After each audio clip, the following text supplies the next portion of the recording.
No dia 7 de fevereiro de 1979, há 40 anos, um idoso morreu afogado em uma praia de Bertioga, São Paulo, depois de sofrer um AVC. Ele foi enterrado em um cemitério perto da capital. 6 anos depois, em 1985, veio a notícia de que esse homem poderia ser Josef Mengele, o cruel e notório médico de Auschwitz. A notícia ganhou o mundo, causou choque, surpresa e também muita desconfiança. Fez o Brasil virar palco de um esforço internacional para comprovar se os restos mortais daquele homem eram mesmo do criminoso nazista mais procurado da época. Eu sou Thomas Papon e vou contar nesse vídeo como foi o verdadeiro trabalho de detetive desses americanos, alemães e brasileiros em busca de respostas. E a espetacular descoberta do dentista de Mengele em São Paulo. A informação de que Mengele havia morrido no Brasil e sido enterrado sob a identidade falsa de Wolfgang Gerhard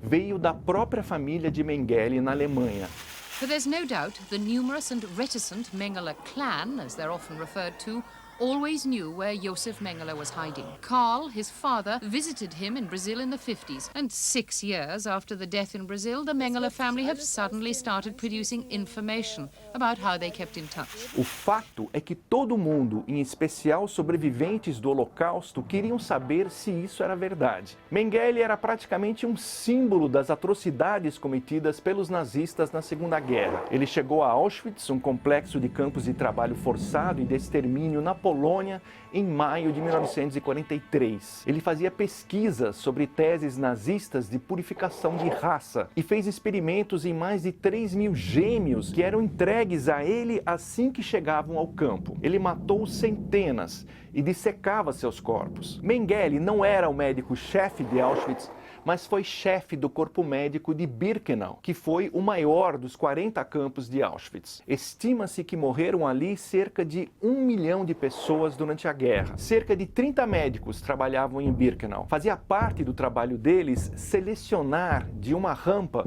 os prisioneiros que chegavam ao campo, entre os que serviriam para trabalho forçado e os que iriam imediatamente para as câmaras de gás. Pelo jeito indiferente e frio com que Mengele fazia essa seleção na rampa, com um gesto da mão direita, é que Mengele recebeu o apelido de o Anjo da Morte. Apenas 200 dos chamados gêmeos de Mengele sobreviveram. Entre eles, a judia polonesa Iona Lacz. Ela foi deportada de um gueto na Polônia para Auschwitz com sua irmã gêmea aos 14 anos. Iona deu um depoimento à BBC em 2015. Mengele came and he decided to send me to the left and Miriam, my twin, to the right, which meant I was supposed to go to the crematorium. My sister, my elder sister, Hannah, when she realized that, she bent down on her knees. But she begged, she said, since we were twins and we have never been departed till now, she begs him to leave us together. And when Mengele heard that we were twins, and I had already been gone towards the crematorium, and I walked, and I got quite close to the crematorium. I could see the fire coming out through the chimneys. I could even feel the burnt flesh. Only then I began to realize that I am probably going to that place. But all of a sudden came an SS man and pulled me out of the line and brought me back to Mengele. Ela relatou como ele fazia cirurgias e até retirava órgãos sem anestesia. Se um dos gêmeos ficava doente e morria, o outro era imediatamente assassinado. Hoje, sabe-se que após a guerra, Mengele passou um tempo escondido em uma fazenda na Bavária, no sul da Alemanha. Em 1949, fugiu para Gênova, de onde embarcou para a Argentina. No final dos anos 1950, quando se viu ameaçado de extradição em meio à captura de outros criminosos de guerra, fugiu para o Paraguai. He made a run for Paraguay, just 20 minutes ahead of his Israeli pursuers, and ended up as Dr. Jose in the town of Encarnacion, which was already full of retired Germans. Pouco depois, fugiu de novo, dessa vez para o Brasil. Sempre ajudado por terceiros, ele morou em diferentes lugares do estado de São Paulo: Nova Europa, Serra Negra, Caieiras e Diadema. Adotou a identidade de um amigo, Wolfgang Gerhardt, que antes de retornar à Áustria, seu país natal, deixou seus documentos com Mengele. Em junho de 1985, a alçada do suposto Wolfgang Gerhardt foi exumada pela Polícia Federal Brasileira para ser examinada no Instituto Médico Legal de São Paulo por especialistas do Brasil e também alguns dos cientistas forenses mais respeitados do mundo. Duas equipes dos Estados Unidos, uma do Departamento de Justiça e a outra da ONG Simon Wiesenthal Center, que apoiava o trabalho do maior caçador de nazistas da história, e outra equipe da Alemanha Ocidental. Sob os holofotes e grande pressão da mídia mundial, os cientistas tinham que testar a hipótese de que os restos exumados eram de um homem sobre o qual não se sabia quase nada desde 1945. E é bom lembrar que as técnicas de identificação por DNA ainda não tinham sido desenvolvidas. Eu conversei com um dos especialistas da equipe internacional que aterrissou em São Paulo, o americano Eric Stover.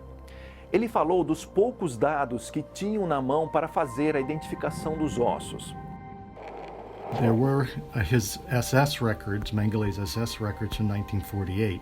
And in there it gave his height, it gave his circumference of his head because he had to have a hat made. When they began examining the remains, they found that his height was consistent with his SS records, that he was male, he was Caucasoid or Caucasian. One of the forensic anthropologists, Ellis Curley, had developed a technique where you count osteons in the bones. As we age, our bones become more fragile, and you can go in and take a cross-section from the femur and you can count the osteons. And in doing so, you can actually age a skeleton. And he was able to age this skeleton to someone in his 60s. A idade, portanto, batia. Em 1979, Mengele teria 67 anos. Os especialistas também encontraram evidências de uma fratura na bacia que pode ter resultado de um acidente de motocicleta que Mengele teria sofrido em Auschwitz. Também foram encontrados traços de fraturas curadas no ombro, na clavícula e no polegar direito. E uma depressão no osso maxilar esquerdo, possível consequência de sinusite crônica. The skull exhibited what's called a diastema, and a diastema is a separation between the two front teeth. It appears in about 11% of the population. So you're seeing now indications that this is more and more looking like Joseph Mengele, but the one thing that did not exist, which is really the sort of fingerprint, if you will, in the forensic sciences, is an X-ray of some sort.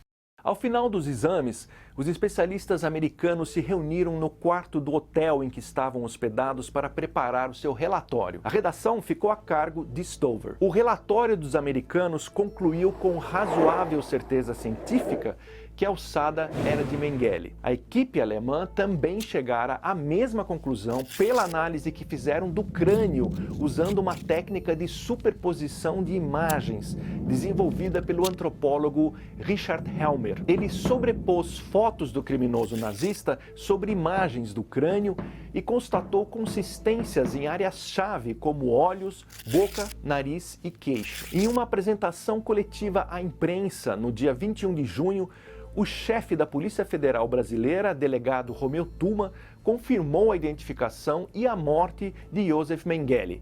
Mas os cientistas ressaltaram que o veredito não era baseado em um exame conclusivo, mas sim nas várias evidências que davam consistência à tese. Só em março de 1986, vários meses depois, é que apareceu finalmente um raio-x. A descoberta se deve ao trabalho de detetive do então cônsul americano em São Paulo, Stephen Dachi. Entre o material apreendido pela Polícia Federal nas casas em que Mengele morou em São Paulo, havia um diário. Esse diário foi examinado e autenticado por especialistas em caligrafia do Departamento de Justiça americano, que informou ao cônsul que Mengele mencionava no diário, ter feito um tratamento de canal. O diário fazia uma única menção a 2 consultas feitas em dezembro de 1978 com o Dr. Gama em Sama. Dati contou mais tarde que passou essa informação à Polícia Federal,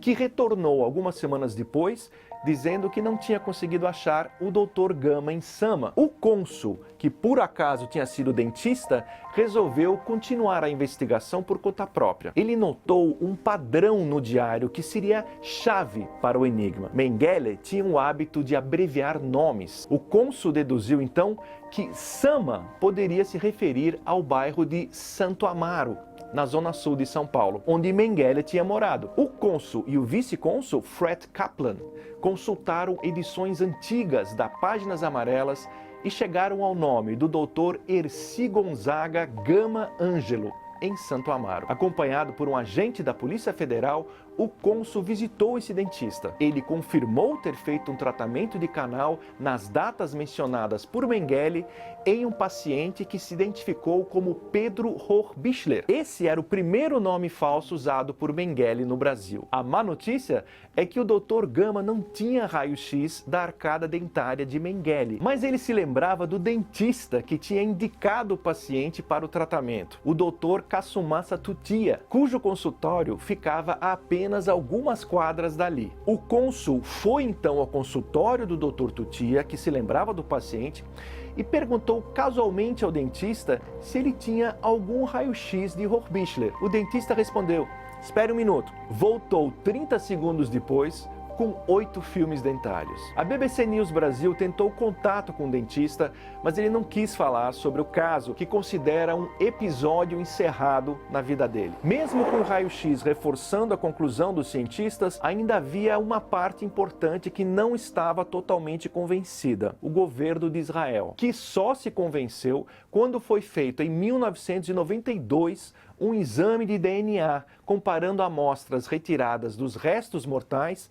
com amostras do filho e da esposa de Mengele. O DNA confirmando oficialmente que a ossada enterrada em São Paulo era do criminoso nazista. E a pergunta sem resposta nessa história é como Mengele conseguiu viver impune por mais de 3 décadas na América do Sul, quase 20 anos no Brasil, trocando cartas, recebendo visitas de parentes em sítios, casas, fazendas, buscando tratamento dentário em Santo Amaro, se escondendo em lugares óbvios.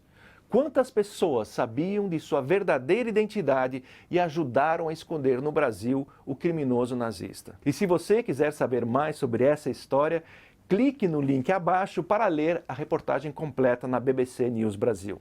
Até a próxima!